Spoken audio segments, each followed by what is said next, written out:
Welcome to F&I Performance Podcast, powered by Sym-Tech Dealer Services, your source for everything F&I. Real talk, real experts, real results. Here's your host, Jason Harris. Hey, what's going on, F&I Nation? It is Jason Harris here, and thank you for joining me on an episode of F&I Performance Podcast, sponsored by Sym-Tech. Was that pretty good, guys? Did I do all right there? Was that all right? That worked? Hey, for everyone out there watching and listening, I am joined today with two awesome guests, Mr. Sheldon D'Souza and Steve MacIsaac. I said both those names correctly, so I'm very excited. Hey guys, for everybody out there who's watching and listening and don't know kind of who you gentlemen are and how you got started in this industry we call the automotive industry, let's start with a couple origin stories. Sheldon, I'm going to start with you. How did you get started in this industry? Right. So I actually came into it by chance. I was in aviation, primarily in customer service for the longest time. And when I moved to Canada back in 2009, I was with an airline here working as an analyst, and from there I got an opportunity to work with Sym-Tech, which is I believe back in 2011 now. So it's close to 9 years that I'm in automotive, but primarily on the of course on the F&I side of things with Sym-Tech. So yeah, that's how I got into automotive. That's awesome. Hey, Steve, for yourself, how did you get started into this tiny little industry we call automotive industry? I got started like many others. It was kind of a family thing. My mother's an accountant for car dealerships growing up my whole life. My father's a mechanic and just worked my way through. So started cleaning cars, thought I would be a mechanic. Didn't go that route, ended up in sales, F&I, and then with Sym-Tech now for the past 8.5 years. Worked my way through, F&I specialist, district manager, regional manager, to where I am today, which is vice president of Ontario and Western Canada. Man, you must be excited about the amazing news we got this week, right? Is it? Everyone kind of see the light on the horizon? Like everyone kind of has that general feeling of like we're getting back to some level of normal. So I'm excited for this, man. Hey guys, I want to get into the topic of our podcast today, which is really virtual F&I. Which is something that we've never really ever thought we were going to have to do. And then we never really thought we were going to have to do virtual sales either, but the concept's not new. I mean, I remember 15 years ago, I worked in a BDC. We were drop shipping Corvettes all over the country, sight unseen. And this was way before digital retailing and everything else. I think what it is, it's more of it's how it's communicated, to the customers. But the process is significantly different. So I think I'd kind of like to start off there, guys, is kind of how you perceive and how you see a virtual F&I process kind of being developed out for a dealership. Sheldon, I'll start with you, and then Steve, I'll ask you the same question. Yeah, so for us, I mean, when we looked at virtual F&I, for us, the critical thing was how do you have consistency between the offline and the online experience, right? And when you look at the virtual F&I process, it's really no different than how you would treat your customers while they're in the store. The only difference being you're doing it in a virtual environment. And so for us, we looked at that. That is really the difference. Ultimately, our goal is that we want to present the products to the customer, take them through their, the rest of their purchase journey. They've already done quite a bit online. They've done their research. They've picked their car. Now our process here is to take them through the rest of the journey, help them through getting the paperwork done, and of course in a manner where there's full disclosure and transparency through the process. Now, I like the word transparency because I think when you do something virtually, like I remember when we first started drop shipping vehicles all over the country, like there wasn't an option. Like you had to be just like next level transparent with everything. I mean, they're just because, the person's not there. It's not like we try not to be transparent, but I'm just saying like we had to over communicate. I think that's what I'm looking for, is that for us to actually achieve transparency virtually, we had to over communicate absolutely everything, which kind of ended up creating a very kind of customer centric, type process, because it was more about them and their understanding and their their education versus necessarily us and what we needed to get so that we can just get the paperwork done and kind of move on with our lives. Steve, your kind of thoughts on virtual F&I process and how we have to either maybe it's a handoff from physical to virtual, or is it more of just a complete virtual process or a hybrid of both? I would like to hear kind of how you see this going down for dealerships moving forward. I think in a lot of ways we're going to have to listen to the consumer, but the first thing is being prepared. So we need to make sure that our team internally is prepared to train on a virtual F&I process. Also that our dealer partners are able to do it. As we discussed a little bit earlier, the dealerships here in Ontario specifically, but across the country, are opening up in a big way. And we're going to have to listen to the consumer. Some of them, I believe, will, maybe want to come in for a test drive, but do the rest of the process of their car buying experience online. Look to yourself. Where would you feel comfortable, right? Obviously, test drive is a big one. I don't believe most people will buy a car without it. Corvette's a little bit different. You know what you want. You're not looking at many other cars if you're looking at a Corvette. But for the average car buyer looking for something to get back and forth to work for a day-to-day, a test drive is really, really important. So again, we have to be prepared. Our dealers have to be prepared. When it comes to the process itself, as Sheldon mentioned earlier, we didn't change a whole lot. We have a very customer-centric process. In our mission statement, it's all about dealer philosophy and increasing CSI, making sure that the transparency is there. We just had to make sure we did it virtually the right way the first time. So virtually the right way the first time. I like that. Look, I think there's a lot of dealerships out there that are realizing that, the customer is the one that's ultimately going to decide on how they engage with the dealership, which it hasn't always been the case, right? Like it was always our goal and objective to get somebody in the door. And, coming out of what's going on right now, this is a very large social change to us.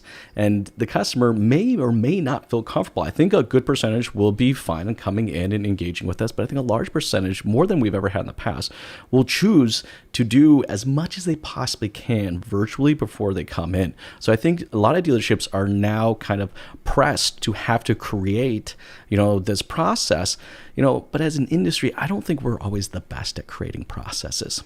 Like we're good at just kind of doing stuff. Like we'll just go do it and figure it out from there.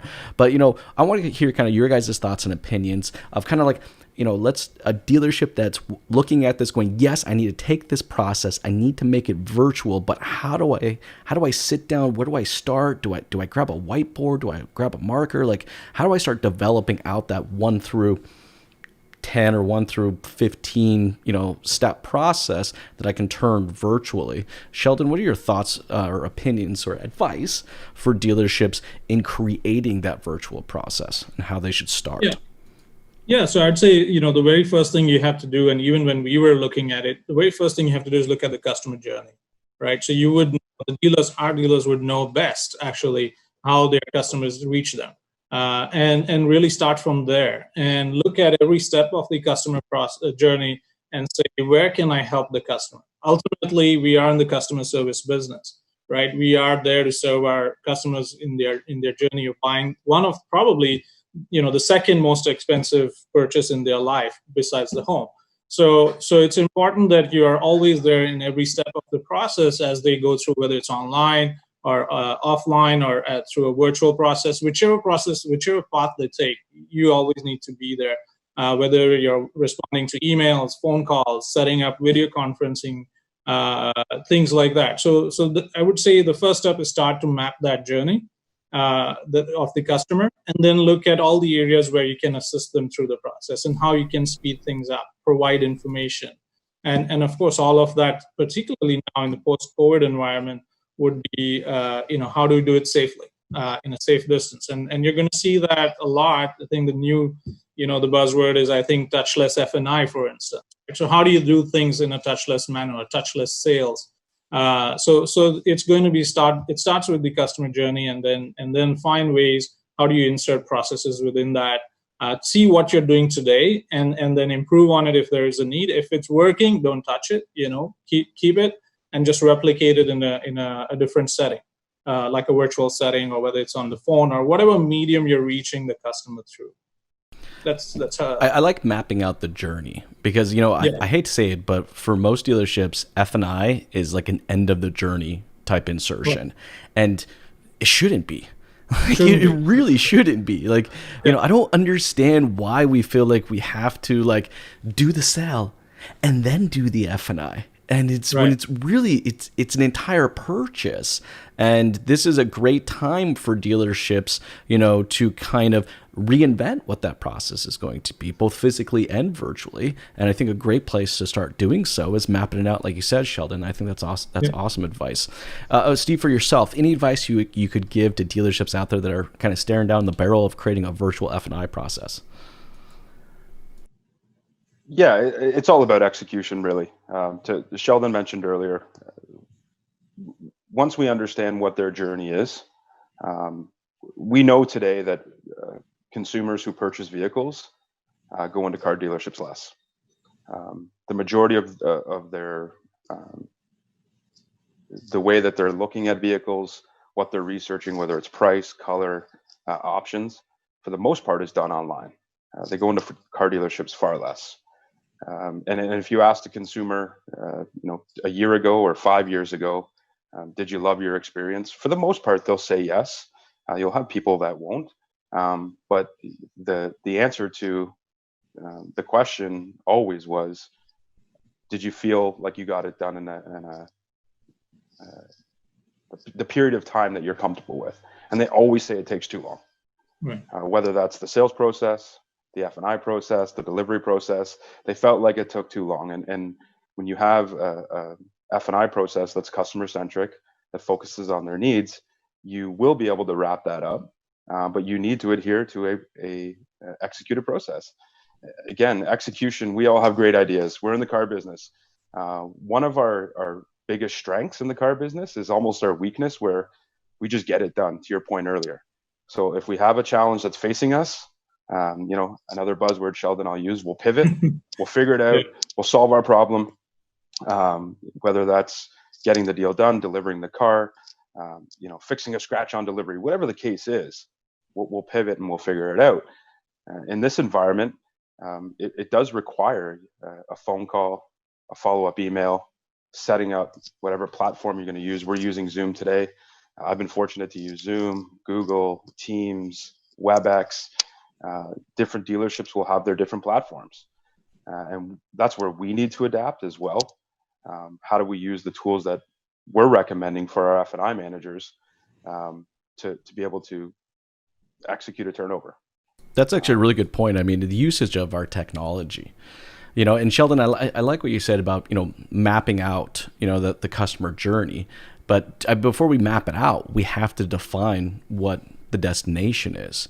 And as an industry, we're not overly great at really creating definable goals. Like, we'll use the word customer centric. Oh, well, that's our goal. Our goal is to be customer centric.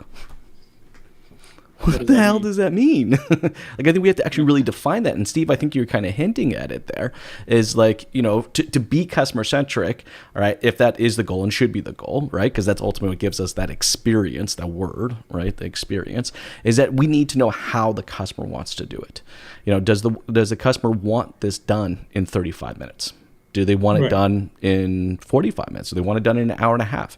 Do they want a portion of it done one day so that they can go home and digest it and do the other portion a second day? It's like we have to be willing to do that. Once we define kind of what that goal is and the path in that we want them to take, all right, we have to reverse backwards towards our technology. I find sometimes we rely too much on our technology to define what the process is, when in reality, we have to define and document what the process is, and then let the technology support those efforts. Absolutely. Sorry, go ahead. Yeah, and to that point, you map it out, have a process in place, execute it, and one of the other big key takeaways for us today, Tuesday, May 5th, as dealerships start opening up across the country. Oh, by the way, happy Cinco de Mayo, guys. Oh, yeah. Yeah, excellent. Thank you. It is, how do we measure it now? right? We need to start measuring customers' engagement. Whether that's some may not have access to a laptop, some may not have access to a desktop, some may not have access to a camera, may only have access to a phone. So what platform works best there? Those are questions we don't have the answers to right now. But going back to the first point was we need to start measuring where the customers stand in terms of this process. I think for the most part, everyone will have access to some sort of video virtual platform. But again, we don't know which ones. No, I think that's a great point. I mean, think about this. We could create the process, but how do we know that it is the right process if we don't measure anything? And, I mean, I push the industry, and everybody knows I got a little bit of tough love out there for them because I've been in a bunch of their shoes before, but like, we need to be professionals here. Can you imagine having professional sports where we don't actually measure anything? Boy, that would be boring. You just gotta go to a ball game and you just watch people hit and run around, but there's no measurement of any kind. Like it'd be a horrible experience, But you're absolutely right, Steve. If we're gonna build a customer-centric process, right, we have to be able to measure it, and I think that's where we lean backwards on the technology that we're bringing into the dealership to ensure that we have our process and that we are measuring those results, so that we can ensure that our process is the right process. I mean, I don't know about you guys, but I mean, every time I've ever gone and developed a process, the first time I've developed it was not the last version of it. It was probably 4 or 5 or 6 variations of the process until I got it to a place where I was ultimately happy. But the only way I was able to do that is because I was actually able to measure the effectiveness of that process. Now, Steve, you had mentioned it a little bit about communication and digital communication. I find that a lot of F&I managers struggle to communicate in person, let alone over a device with one of these. So let's talk a little bit about that. Like, we know that 80% of what we say doesn't actually come out in the words we're using. A lot of our intent or our showing our confidence comes out in body language, and you don't always get a lot of that on this device because you're pretty much just getting from this much of me in there, right? So, what are your guys' kind of thoughts on presenting and interacting with customers digitally during the F&I process? Sheldon, I'll start with you, and then Steve, I'll ask you the same question. Yeah. So, again, so when your customer is buying online, so one of the changes I think we are going to see as an industry is everyone is going to move towards some digital platform, right? Some kind of e-commerce platform or something like that. But what's also important along the way is to communicate or have lines of communication with the customer through the process, through their journey, whether it's online, especially when it's online, because there's no one to guide them along.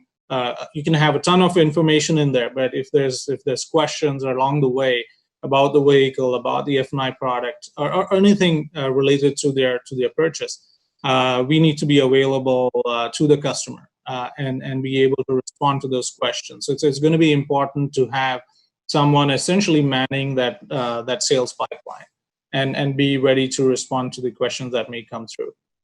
And that could be in, whether it happens through the phone or whether it happens in any other medium at this point, really. I think we are seeing now, there's obviously a lot of dealers now have chat bots on their website. So that's one way you can be available to them. And the other, of course, is your typical email and phone. But that's important that we always respond. We provide the information that they need and help them along the way. Sheldon, real quick, I kind of want your thoughts. Like, there are a lot of bots out there. Some definitely better than others. I got hit with one the other day, and I was talking to him, and I thought I was actually talking to a person, and I realized really quick this was not a person. And I ultimately just abandoned the conversation because for me, I looked at the company, and this is just my opinion. I'd like to hear your guys' thoughts on this. But for me, I looked at the company. I'm like, you weren't willing to put a real person in there for me to communicate with you, and this was actually it was a hot tub. I'm at home a lot now, like others, so I'm looking at my backyard going, it'd be kind of cool to have a hot tub. And honestly, I was kind of disappointed. What are your kind of thoughts, Sheldon, on dealerships using, bots to respond? I think bots are good to a certain extent to respond to some basic questions, very repetitive questions, but I think there has to be a point where that interaction is important. So going back to my earlier statement about this is probably the second most important purchase in anyone's lives, right? The second most expensive purchase. So I don't want to forget that. And you want to treat it as such. Somebody's going to spend, 30,000 or 40,000 or 50,000 on a vehicle. They need to be treated with that respect, right? So bots are good maybe to a certain extent, I think, to help drive efficiencies. There's a place for that for sure. But it's only good to a certain extent. Ultimately, that human interaction is really what's going to make that difference, make the customer feel special. And like you said, you quickly figured out it was a bot, and you did want to speak to somebody in the experience you just outlined. Well, I was actually on another dealership's website out in Alberta, and the bot came up. It actually introduced itself as a bot, which I thought was actually kind of cool. It said, this is what I am. I'm able to handle, about 60 or 70 different questions. So hopefully I can answer one, but then it was like, if I can't, I'll get someone for you. I thought that was pretty clean. Anyways, I digress. Steve, over to you now. Kind of your thoughts on presenting and interacting digitally with the customer, when it comes to that F&I side of the process. I think the key element, we touched on it earlier, is most people are visual. The listening part, yes, they are listening, sometimes distracted. You think of a dealership environment, who knows what could be going on in there, whether it's a car getting out of the showroom, an alarm goes off, a spinning wheel for a contest, someone hitting a gong. So there is a really lot good point, of distractions actually. Yeah, you're right. that way. And with our F&I approach and our F&I process, it's always been visual. That's one of the key takeaways when we're training F&I managers, when we're developing in the field, is we use a menu approach we always have, which is a visual aid, something the customer can look at, follow along.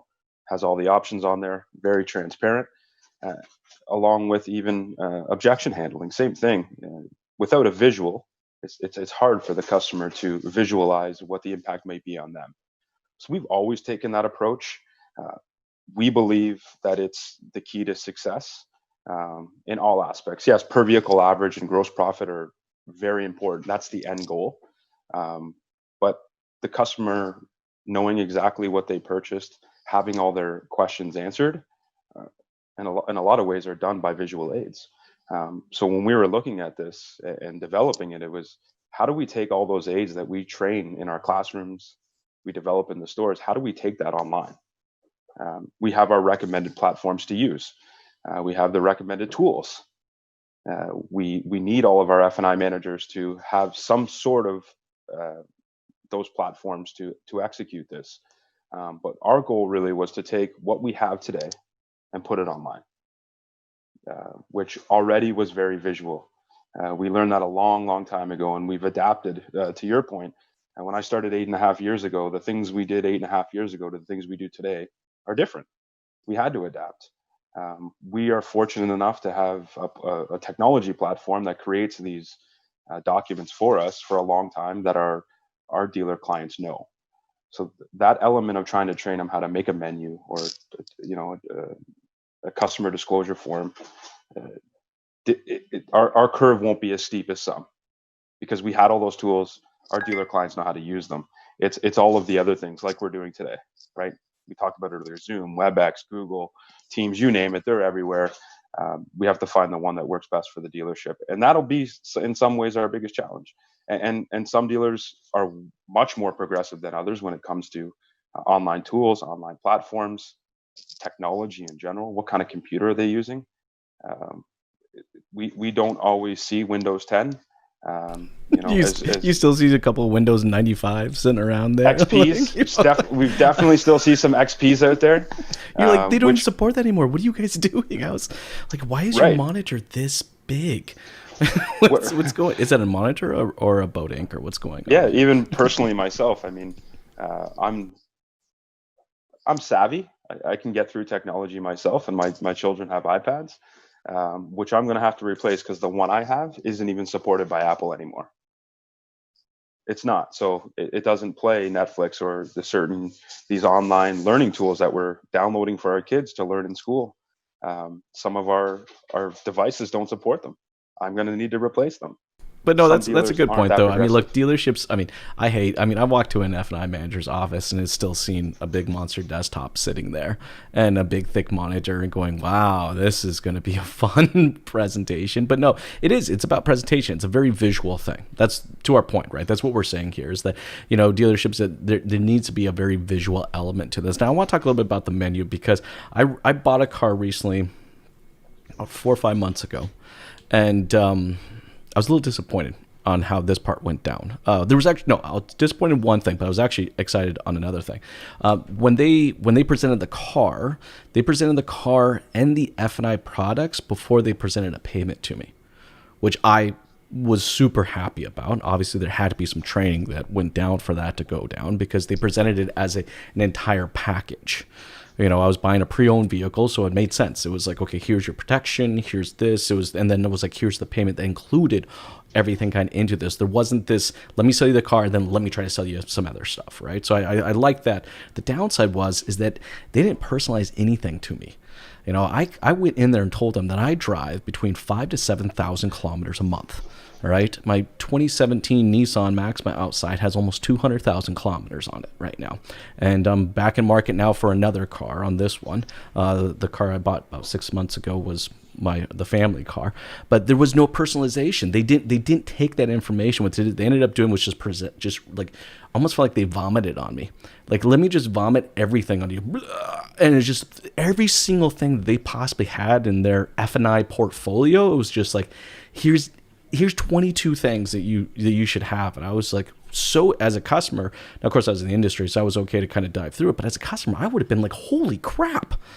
Can I just say no to everything? So no, you're right, Steve. I mean, we have to really take the time to understand our customer and their needs and how their driving habits and everything, and personalize. Personalize is, look, if we're going to create this as a customer-centric process, we're going to call this customer-centric, it needs to be personal. But, how do we do that? I think there's a lot of dealerships, a lot of F&I managers out there that maybe don't know how to make personalize, the presentation of the packages that they have or the products that they have. Sheldon, I'll start with you, and then Steve, I'm going to ask you the same question. Your thoughts on how we need to personalize this, knowing that we're going into a virtual, presentation. Right. So I don't think it's any different than what we would do in a store. And when we look at our process at Sym-Tech, our process focuses on knowing the customer, getting to understand their needs. Right. So in your example, had we followed the process, we would have a phase of that conversation where we would be focusing on understanding your needs. And once we understand your needs, then we can personalize that presentation to you, that package, so to speak.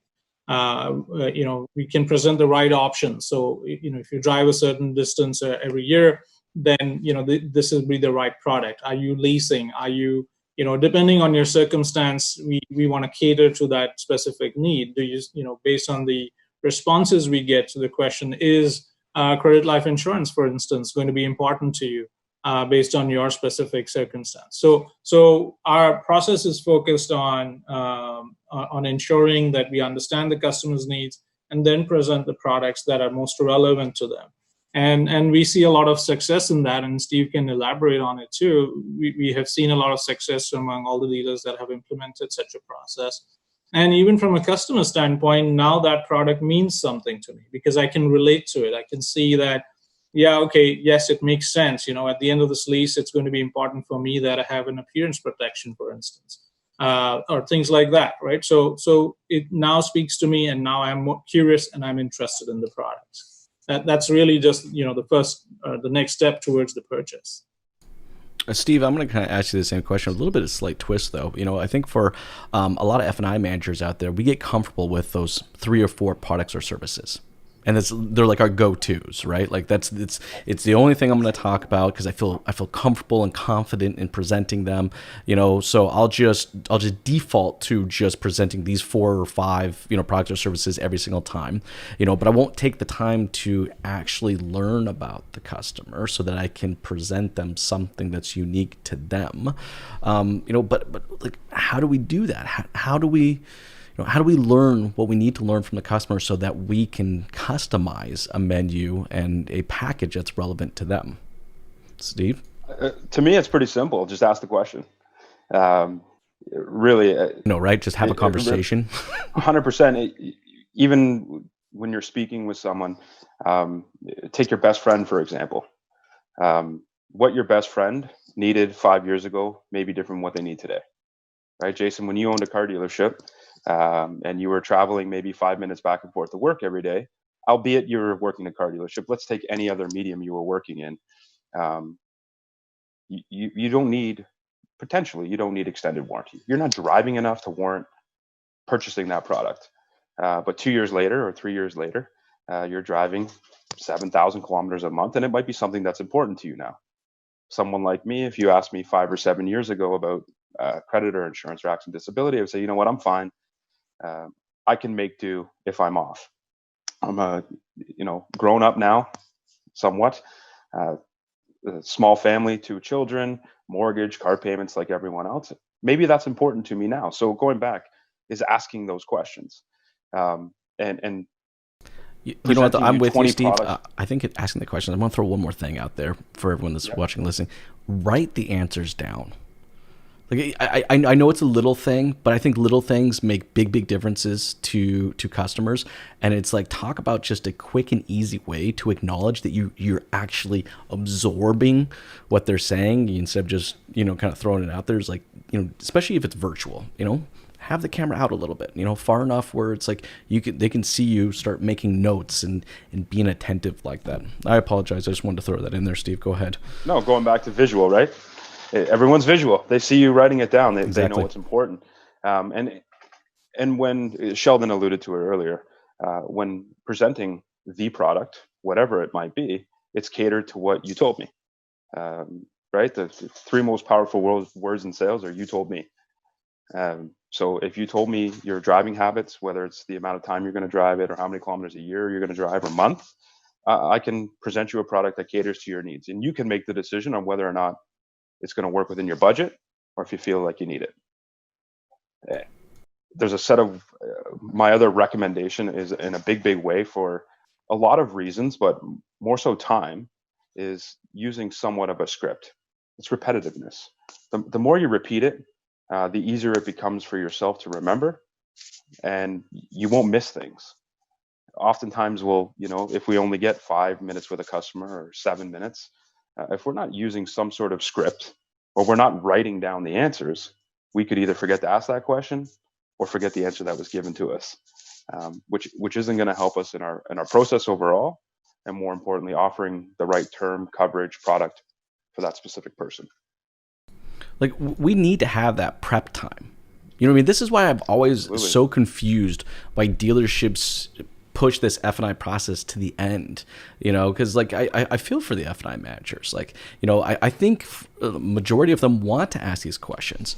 They want to take the time to craft out, this customized package. But, the customer's been in the dealership now for the last 2.5, 3 hours. All right, Mr. F&I manager, you have 15 minutes, all right, to develop out rapport, create value, and add additional products or services to it. I mean, it's crazy, right? Like, I feel like, the F&I manager needs to spend some time, with the customer, virtually or in person, depending on how things go, before they take the test, right? Before numbers are presented, so that the F&I manager can ask these questions and they can go back and take the time to prepare a package that's appropriate. I mean, that's a customer-centric process. What we're talking about is this whole thing is all about making it customer-centric. And I think that's a great way to do that. Now, let's talk a little bit about, how we close the deal. Right now, it's kind of different. There are e-signatures, there are wet signatures. I don't know if everybody knows what the difference is there, but Sheldon, I'll start with you. Kind of what is kind of the current process to be able to close deals right now with F&I? Yeah, so I think it's a little bit all over the place in some ways. We have certainly looked at e-signatures, and very soon we'll be out with an e-signature platform on our Dave platform for our dealers. And there are some limitations, however, still when it comes to, I believe, your financing and leasing paperwork. There's still a need for wet signatures. So I guess overall as an industry, we may need to change, but at least from an F&I contracting standpoint, we are ready very soon to deploy e-signatures. And I think that's going to be a very crucial thing going forward as you move more and more of the transaction outside of the dealership, where you have limited interaction or limited physical interaction with the customer, making that process smooth and easy for them without having to scan something back and things like that. This is all done online, all through, and there are prompts along the way where you need to sign things like that. And then at the end, the customer gets a copy of that contract. So now the entire process is done without necessarily having to go ask, oh, can I get a copy of this contract and things like that. It's all there. It's all given to them without having to ask for it. Well, and let's talk about that for a second. I don't think that's just a cool feature. I think that's what the customer expects. Yeah. I mean, come on, right? So you go to Home Depot right now. I buy a 25-cent bolt. All right. When I go to pay for it, I hit a button and it remembers my email address and it says, "Do you want me to email you the receipt?" Yeah, because I'm not going to carry around a piece of paper for a 25-cent bolt. It's like that the customer expects that now. And I don't know why. It slows down the process. We have to print out 3 copies of it. By the time we're done, we killed 2.5 trees. Just to close the deal. No, probably not, but maybe. So, I think what we're talking about is the e-signature process. Making it stream like that is again more customer centric. It allows us to close the deal faster. All right, and that's just what is the customer expecting. Steve, your thoughts on getting that customer e-signature versus kind of a wet signature, and you know what? Actually, you want to identify what the difference is real quick?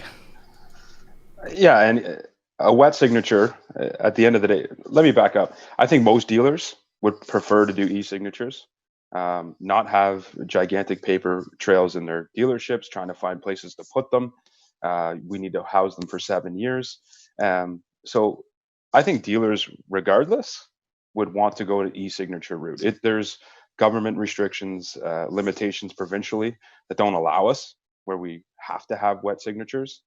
They have no choice. So it's pretty self-explanatory. An e-signature is something done virtually online, which isn't done wet with a pen. I think most consumers, most dealers would prefer to do it that way. I know I would. I think you just mentioned the same. Okay, guys, let's talk a little bit about communication and styles of communication. Like I said, talking to someone face to face, a lot of what I'm trying to say will come out in my body language, but now I'm not going to have that. So, the tonality, my eye contact. Steve, I want to elaborate a little bit more on what you were talking about before, as far as a script, or at least some type of standardization of information that kind of goes out there. What are some best practices, trying to connect with someone virtually versus in person? Sheldon, I'll kind of get your thoughts on that, and then Steve, I'll ask you the same. Yeah, so the way when we looked at our virtual F&I process, one of the key things we said was keep it simple. Don't overcomplicate it, right? Let's start there and really go from there. What is the customer looking for? Provide them their information in a timely manner. So those will be the keys to communication as we move forward. And then when we talked about the customer journey and being able to provide communication all along the way. So, in many cases here, you're probably better off over communicating than not communicating at all. So that, this way, at least the customer is aware you're always there for them. You're always there through the purchase, and that builds confidence, I would say, for the longer term relationship as well, that they can rely on you for their questions, their concerns, and things like that. So yeah, listen to them, respond to their questions, guide them along the way. That'll be important. And keep it simple above all. We don't need to overcomplicate it. Yes, we obviously need to try and keep it professional. Hence, as Steve mentioned, the script will be important so that you're consistent in your approach with all the customers you speak to. But at the same time, keep it simple. Okay, Steve, my next question kind of for you is going back to what we were talking about earlier as far as scripts. I think there's a lot of dealerships out there that hear the word script and they go, oh man, script, that's right up there with about as much fun as actually writing out a process. And, I sell cars. I don't write scripts. Like, this is super confusing. But to your point, I think there's a lot of power in that. Can you give me kind of maybe some, best practices or some tips on how a dealership can develop out a script and what should be included in those scripts? Yeah, so the key for a script in general is looking at two things. Make it time efficient, because you're going to have a little less time, but also gather all the information you need to present whether it's a product, different options. And we get it a lot. I mean, in our environment, our training, we depend a lot on scripts for many reasons, because you won't forget a question. You can write down an answer. You can always go back to it. But in a virtual setting, I think it will take away a lot of that pain and pressure because they're not having someone sit in front of them. They can actually prepare for it. So maybe in a virtual environment, it might be a lot easier and less stressful for someone to use a script, because they could refer to it. It could be sitting down beside them. And quite frankly, this is not a practice that's new. If you call your bank, if you call any large organization, they're all going off a script. When you get your phone call at 6 o'clock at night at dinner for a telemarketer trying to sell you something, they're reading off a script. This isn't new, but setting expectations, gathering needs would be the two biggest elements when you're writing your script, and wrapping that up and following it all the time. I love developing out and identifying the amount of time you're going to take. That really kind of sets the stage. I think a lot of people will go into an F&I presentation. They go, oh God, man, I'm already a few hours into this. Do I really have to do this now? But, if you kind of set the stage of like, here's what I'm going to do, here's how it's going to go down, here's what I got to go over with you. I think that just it makes people feel a lot more comfortable. It's always kind of what I call it. Well, it's like what I do with my kids, right? It's like when we know we're going to the grocery store and you guys got small kids, you know how this goes. Like there's going to be a full on meltdown. So, what do you do? You kind of prepare them for what's going to be coming and the steps that are going to be coming. And then their confidence level now when going into it, understanding now going into it, is much higher. Hey guys, I know we're getting towards the tail end of our time today, and boy, we brought some serious knowledge bombs today, guys, so thank you for taking the time to jam with me today. But before we go, I get to ask you guys one last question. And this is more of kind of a personal question of if you were to change one thing in this industry, and this is totally up to you, right? If you were willing to change one thing in this industry, what would be that one thing and why? Sheldon, I will start with you, and Steve, I'll ask you the same question. That's a tough one. So I guess one thing I'd say is let's not focus too much on the technology alone. It is an important piece, and I can see that happening now in the current environment where we are all going to rush to technology. It's important. I'm not underplaying that at all. I'm just saying that it's not the only thing. We gotta look at look after our customers and see what they need. And I think really that's what I would say. I don't see a lot in that sense. We need to change. We need to, of course, be customer centric and all of that, but focus on what processes do you want to install in your store, and not just the technology. I'm with you on that. I think a process before technology will do wonders for our industry.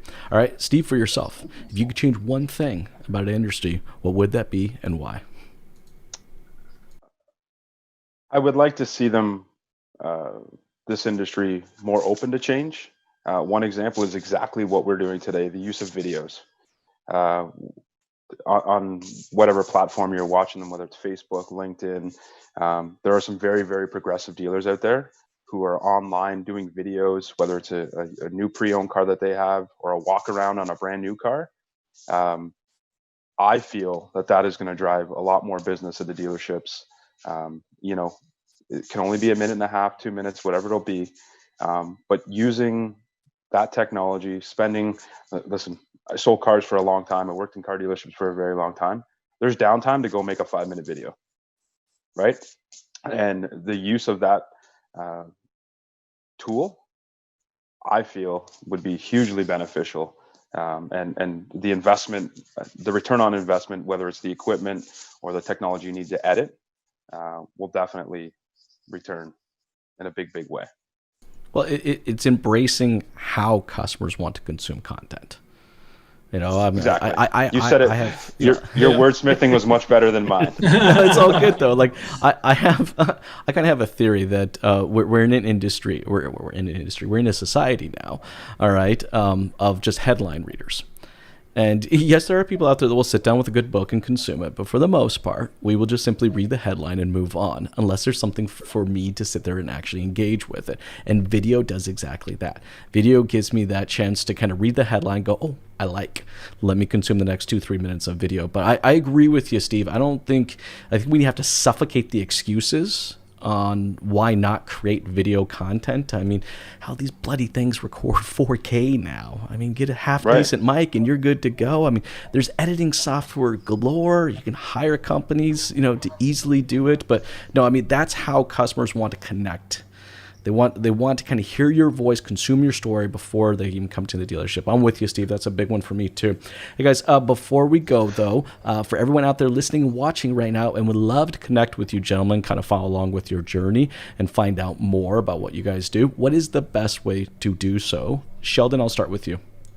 Yeah, so you could reach me directly on LinkedIn, or you can email me at sheldon.D'Souza@symtech.ca. You can reach me on one of those two. Awesome. Steve, best way to connect with you, sir?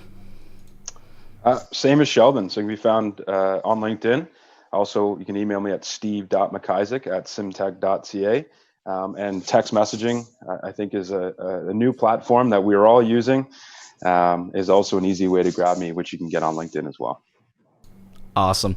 Hey guys, thank you so much for taking the time to jam with me today. This has been a lot of fun. For everybody out there, make sure that you hit the connect button, follow the content, and make sure you subscribe. Thank you guys so much for your time. You have yourself a wonderful day. You too. Thanks, Jason. Thanks.